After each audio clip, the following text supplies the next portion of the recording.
Hello, everyone. Welcome to another edition of Odyssey House Journals, and I am excited about our guest today. By the way, I'm Randall Carlisle. My co-host, Rachel Santizo, could not be here today. And our guest came all the way from New Zealand. Mm-hmm. Not to be on this podcast, but I could sound important and say, you flew here just to be on this podcast. Thank you. But she's making a lot of visits here in the Salt Lake area. She is Anna Christoforou. Well done. Did I get that? You got that bang right? on, yes. If you look at the spelling, it'll probably be on the screen in front of you, and it's sort of a hard one when you look at it. Christoforou. Mm-hmm. Yeah, welcome. Thank you. Thanks for having me.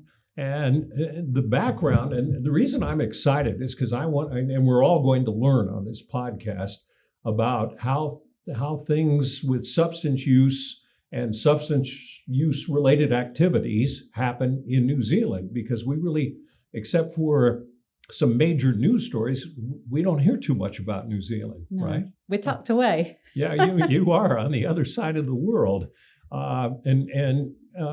Anna worked for 5 years at an Odyssey house in New Zealand, and it's in terms of concept, it's connected to what we do, but in terms of corporate philosophy and everything, it's not connected. It's just the same name. And now you've got a new project. So let's talk a little about Odyssey House in New Zealand. What is it? You sort of know what we do here. What does Odyssey House do there? Some similarities and some differences. Obviously, the scale is different. So New Zealand is very small in comparison. But I worked for Odyssey House in Christchurch in the South Island for 5 years as an operations manager there. And we also have Odyssey in Auckland in the North Island, and an Odyssey in FARAWAY just north of Auckland, which is a mental health and addiction residential program as well. And my understanding, because I'm fascinated by the Odyssey journey, because my understanding was from New York to the other bases here in the US, and then to Australia. And from Australia, a group of peers came to Auckland, New Zealand, Aotearoa, set up there, and then some of their residents left there and came to Christchurch in the South Island and set up originally in a big old house in the city, and then moved out to the site that I was then employed at, which is still in the city on the outskirts, which then began as our men's residential program, which was this beautiful old 2-story house. And that took, I think, about 50 residents. And so that's the journey as I understand it. I believe there's a book that tells that journey as well. You told me on the way out here about a building that was a nunnery. Yeah. Tell me about that. Yeah. So when I started work at, I feel really passionately about Odyssey, because the charity that I now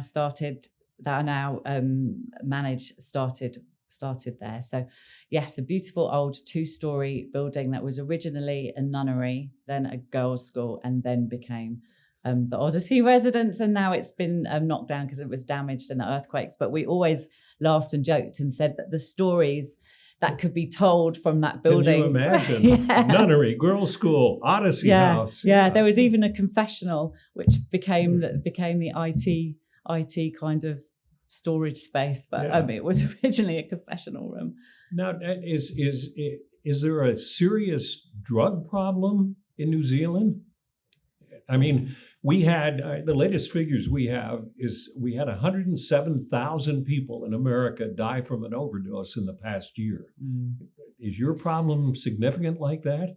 I think our problem is drug issues are a global issue, and I think our problem is different to here because of where we are situated. So our number one problematic substance is alcohol, and about 1% of the population has issues with methamphetamine. What about heroin? Heroin, we don't have such a big opiate problem as you do here. And we've seen fentanyl land on our shores, but it's not on our radar, but we're preparing for it. So our you drugs don't are have a very bunch different. of overdose deaths from fentanyl? No, we don't. We don't. And Not at the moment, and hopefully not. And 99% of your services deal with alcohol? Alcohol is our number one drug that we see. That's our number one problematic substance. Yeah. Then we'll be looking at methamphetamine, cannabis, other stimulant use, and opiates. And when we say opiates, they may be home baked, they may be manufactured, rather than heroin. I know you can't really fully explain, but in your view, why do you have such a significant problem with alcohol? And because it's legal everywhere, and it's legal here too, but most of our problems are with drugs, not alcohol. Well, alcohol's a drug, but why do you think that is? Well, I think it's socially acceptable. It's readily available. I think particularly in COVID lockdown, it became more of a problem. People could have it delivered. So I think, but it always has been. It's culturally, in New Zealand culture, I was very surprised when I moved to New Zealand at the prevalence of alcohol, problematic, hazardous drinking that I saw when I came to New Zealand 20 years ago. So even coming from the UK, as a social worker trained in addictions, the landscape of addiction, whilst the behaviour is the same, the substances can be very variable according to where you are in the world. So in New Zealand, is it acceptable for? I mean, do you have bars or pubs or what? And is it acceptable for people just to get blasted and Yep. Yeah. So, yeah. Which is yeah. why you have so it's not socially frowned upon. No, it's not. It's not socially frowned upon. We're going through I feel, a change at the moment, and some of the research is really interesting. In fact, Professor and Associate Professor Andy Towers from Massey University sits on the board of our charity, the Speed Freaks, and he did some research around attitudes and substance use across the age population, across ages of population, and the population that we need to prepare ourselves for in terms of hazardous drinking and the impact of that was from 40 to 65. So we weren't seeing such hazardous drinking with our younger people, but it was with the sort of 40 plus. Middle age. Yeah. But they were drinking, and this had this history of binge drinking and applauding that as being, that's hey, wow. how many drinks did you have last night? Yeah. And we okay. still have in New Zealand a culture that we have. There's a radio station that has a day which almost sadly appears to be like a national holiday called Crate Day, and the idea being that you buy a crate of beer and one person drinks that entire crate. Well, that would a radio station does that? Yeah, promotes it. Yeah. So that's how embedded it is in the culture, and that coming from overseas seems ridiculous, B, shocking, and why would you do that? Yeah. And as you can imagine, the call outs on that day for ambulance and police is higher. Yeah. I mean, I'm sitting here laughing about it because it does sound ridiculous, but Yeah. it's not ridiculous. It's concerning if that's what we're applauding and we're saying, hey, this is cool behavior. Wow. Yeah. That's so I think to answer your question in a roundabout way, that's why it's so ingrained and is a problem for us in New Zealand. So you're going to have to change society to reduce that as a problem. Yeah, you have to get rid of that radio station that does the promotion. How does Odyssey House deal? I guess you're dealing more with alcohol than drugs, but we are a therapeutic community. And so we use a lot of people in recovery that we call peers to deal with the clients who are also in recovery. And the peers that we use are in long-term recovery. But how does your program function compared to ours? Okay. So I haven't been working for Odyssey for two years now, but I can explain as I know. I'm not sure that it's changed that much since. So although alcohol is the number one problematic substance within Aotearoa, New Zealand. Within treatment, obviously, we're dealing with people with some very long-term and complex needs. So methamphetamine, I would say, is the number one substance that we would see within residential programs like Odyssey House, which is longer term, more complex. When you say longer term, how long? Yeah. Where it used to, many years ago, be 18 months. Okay. It's now 6 months, a 6 months program, and then at candidate out, there's some extra time. So although it's 6 months, I imagine similar to Odyssey here, you work through levels. You start as a starter and you end as a candidate out, and then you can be a graduate.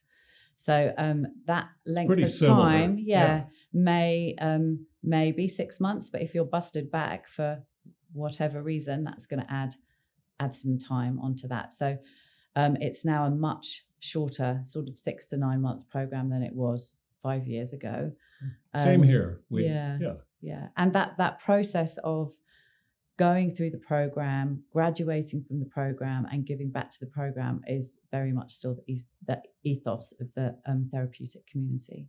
Yeah. In the program itself, and this is why a lot of people hate coming to Odyssey, we are highly structured. Like you get up at a certain time, you make your bed, you keep your room clean, you eat at a certain time, you go to group at a certain time. What's it like there? Exactly the same. Okay. Yeah. And I think that there's, within the residential programs in Christchurch, for example, we also have the Salvation Army Bridge program, City Mission. We have a lot of support offered through the Bridge program of Salvation Army through the City Mission. They also have alcohol and drug services. And then we have our cultural service, our Māori services as well. So, but Odyssey House is the longest. And and takes people that might have tried some of those other programs or have been in and out of prison and might come back to Odyssey once, twice, 3 times. Same here. Yeah. Where do your clients primarily come from? Is it incarceration? Is it from the streets? Is it from the courts? Where do they come from? Okay. Again, that's different in different cities. So Odyssey in Auckland, for example, is a mixed residential program of men and women together. Odyssey in Christchurch is men's only program. And a few years ago, we opened a women's program. And for Christchurch, about 90% of the residents will come directly from prison. About 10% from the community, but they will all have had a strong relationship with corrections or with the probation service. Yeah, and it might be part of the end of their sentence. They might have done the drug treatment program whilst in prison, and then come from drug treatment program to Odyssey. And so in Christchurch, you said men's only, but you're open to women's place. But so you don't have a co-ed place?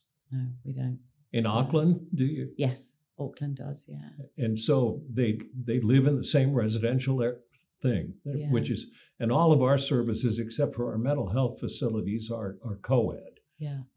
Which presents problems in itself, of course. And do you have in Odyssey's program, we require somebody when dealing with another person, probably the opposite sex, a third person there, and we call them a breaker. And they're not allowed to talk. Like you and I couldn't talk if we were in residential care unless we had a third person here with us. Yeah. That changes with the levels. So as starters, until I think starter to level 2, you've always got to have a shadow. We call them shadows. Shadow, so as opposed to breaker. Everybody, even if the running the speed freaks that we now, I go into Odyssey and we do our program there. So if we're taking a group out and we've got a group and it's starters and level 1s, a shadow will have to be with that group. If they want to go to the toilet, shadow goes to the toilet. Okay. But as they get higher up in structure, I think levels 3 and 4 don't require a shadow. Yeah. And we have cardinal rules. Mm-hmm. Do you as well? Yes. It'd be like violence, contraband, sexual impropriety, and you have the same. Yeah. And do people get thrown out if they violate the cardinal rule? Yeah, we have an encounter system. We do too. Yeah, so those systems are still in place, and I think over time, Oh, I really do love therapeutic community. I think there's so much to offer. That's why I'm smiling, because it's close to my heart, Odyssey, and that whole. I think over time things change, and it isn't about. People come to residential treatment because they have an addiction issue, and an addiction to me is behaviour, and so I think people need to be given chances and options to create a space to learn. So I think sometimes there were situations that you might have thought that should be a discharge, but I also think there's times where we need to sit back and listen and think about what we're trying to achieve, and as some of those tools that residential programs have, is that the right thing?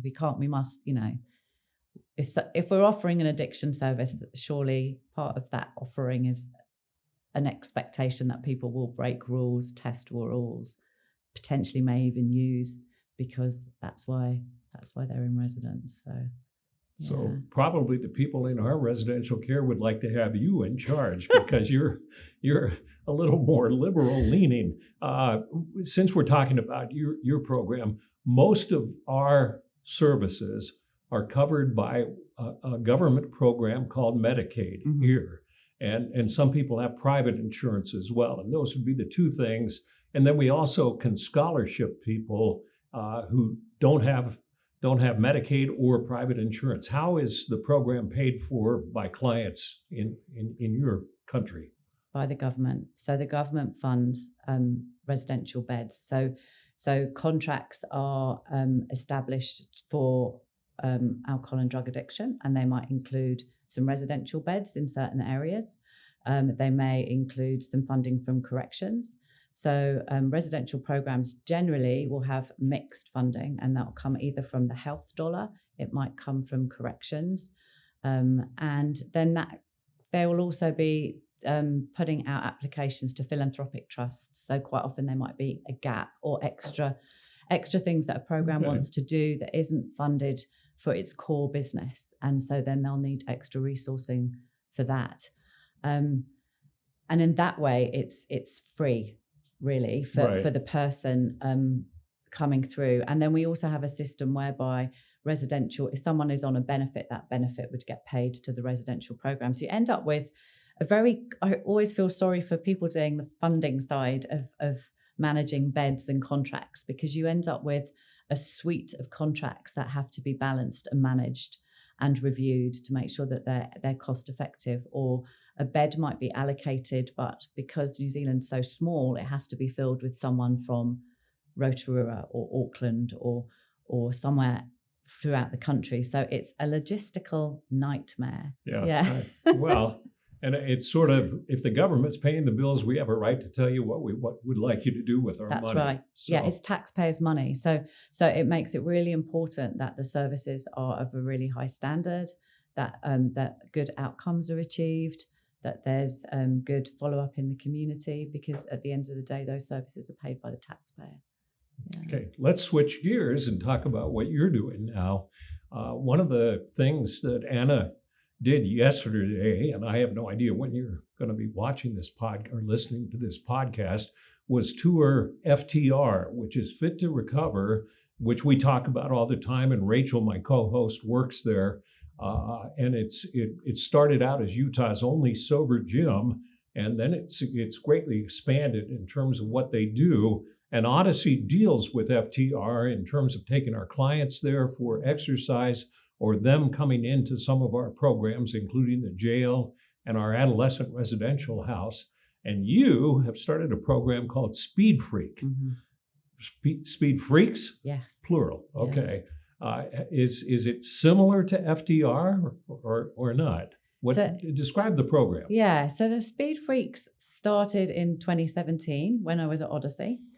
And a group of residents of the men's residential program, which was one of the programs on my portfolio, knew that myself and the team leader at the time liked to go running. I'm not a very good runner, but I do like to go running because it's good for you. What? Sometimes I don't want to do it, but I do it. Yeah. And so the residents knew that we did this. That's why you're so thin. See?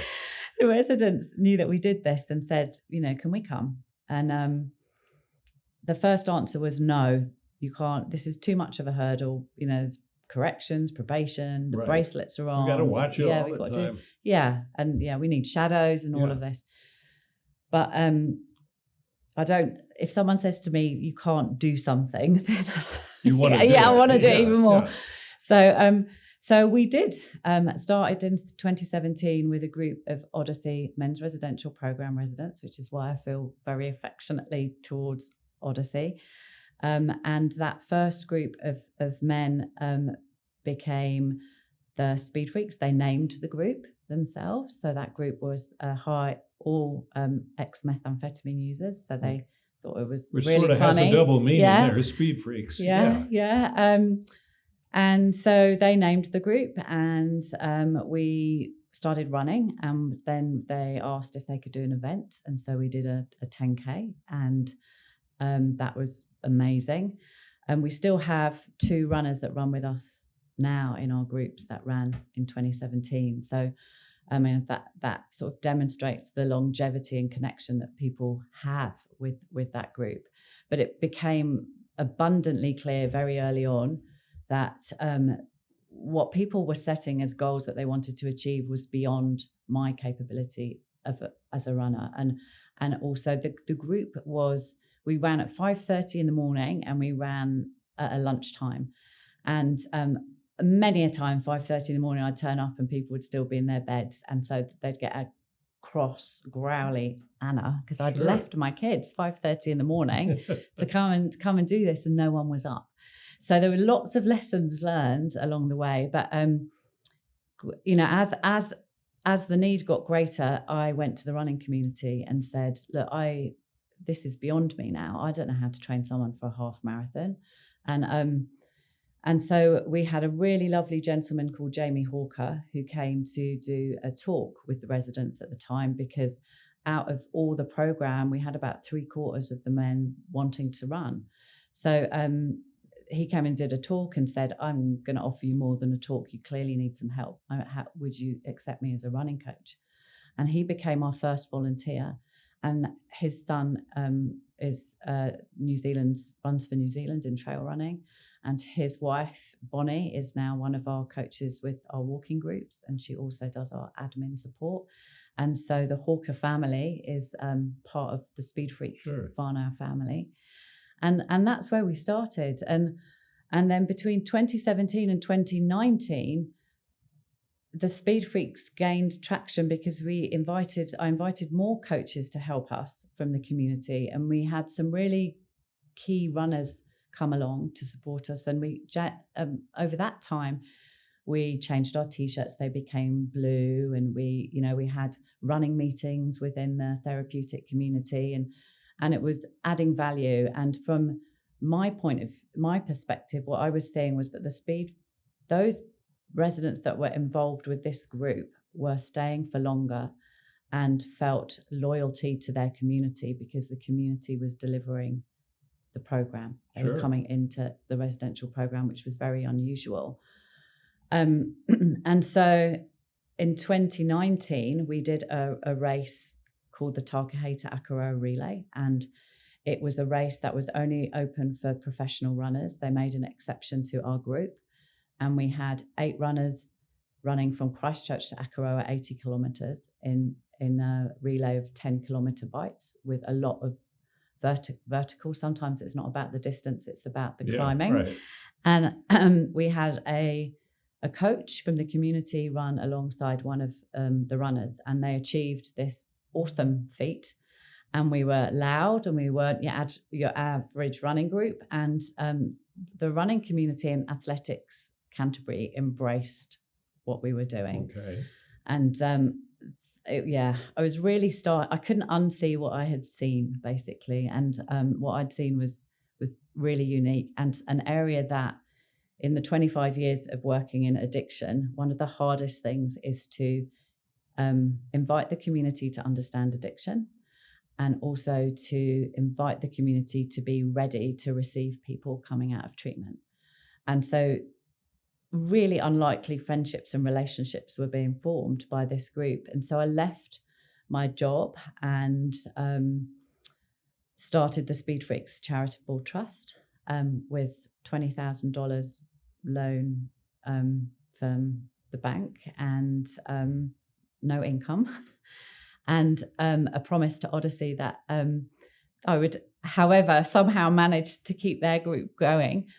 And within 6 months, I was given some money from our then Ministry of Health, which I'm so grateful for, to basically start in Auckland. And so we started in Auckland, and we now have 2 regions. So we have the Speed Freaks running in Auckland and in Christchurch. We have 16 groups running per week, and we have nearly 60 volunteers, all that come from the community to deliver our running and walking program. And some of the volunteers may be in recovery themselves. Some are musicians, some have their own businesses, all walks of life. And that's our program. And we see people start with us at the beginning of their recovery journey, and then they tend to continue with us on discharge. So when they leave, they continue running, continue connecting. And that was the magic that I saw yesterday in Fit to Recover. So for us, what we're seeing is that it's not about the running. The running is just a vehicle for connection and for recovery and for community relations and feeling included and part of society, really. Sure, and it works. Yeah, yeah. We only have a couple minutes left. Why are you involved with helping people recover? Are you in recovery? I'm a recovering alcoholic. Okay, you're not. I'm not. No. Well, then why are you doing this? My family has been touched by addiction multiple times and continues to be. And so from a young age, I was aware of it. And I think that humans have always wanted to take their minds left of centre. I think they'll continue to do so. I think we've criminalised drug users, which was part of the whole war on drugs. And I think we've sent people down trajectories sometimes that they didn't need to go to. So I was acutely aware of it as a young adult. And so I chose to train as a social worker with a specialist area in addiction, and started off in a needle exchange. And so you do a needle exchange over there? I started off needle exchange in the UK. Yeah, but New Zealand was the first country to offer needle exchange. We were trailblazers in the needle exchange harm reduction. Yeah, it's been controversial here. Yeah. So I've always worked in the field, and I think if you work in the field, you eat, sleep, and breathe it for whatever reason brings you there. And I think most people have a backstory as to why they do it, and you meet amazing people, as I did yesterday. I had a fantastic day yesterday with Fit to Recover. Well, that's great. Well, okay, if you were the first with the needle exchange, do you have safe injection sites over there? No, not yet. Oh, okay. I think that that would be amazing if we did. But we have needle exchanges throughout the country, and we also have mobile needle exchange as well. So, that's a really important part of harm reduction for us in New Zealand. And do you accept, like in the Odyssey program or the government there, do you accept things like Suboxone and methadone and Vivitrol? Yeah. We don't. There are certain. The one of the topics at the moment for us is ADHD and ADHD medication. But it was a big shift for residential programs to be able to take people on OST. So people are able to opioid substitution treatment is our term. So that was a big shift. So that's been a huge move for us too. We call it medication-assisted treatment, the same thing. Yeah. And you call it substitution. Opioid substitution treatment. Okay. Yeah. All right. So have you learned something on your trip to over here? I'm learning lots. Obviously the substances are different, the way, but ultimately it's around it's behavior, isn't it? Addiction is behavior, and underneath complex addiction quite often is trauma. And so, and what I saw yesterday as well is that, how I sometimes wonder that whether we measure, is abstinence the best measure, or is it life quality? Is it that you see someone engaged in community, feeling valued, feeling that they're giving back, and that's the outcome really that we should be measuring? I kind of sit with that at the moment. You have a great outlook on things. We'd love to have you working for us if you ever want to come over here. I thank you for sharing 30 minutes of your time. Thanks for having me. You're charming. You've done some great stuff. And it's been a learning experience just hearing, the things you do, because people don't talk about it much. They say, well, what's the drug situation in wherever, so thank you for sharing with us. Yeah. Thanks. My guest has been Anna Cristoforo. Okay, I got that right again. I hope you enjoyed learning about drugs and substance use treatment and how they do things in another country that we don't hear that much about. Thank you for watching another edition of Odyssey House Journal.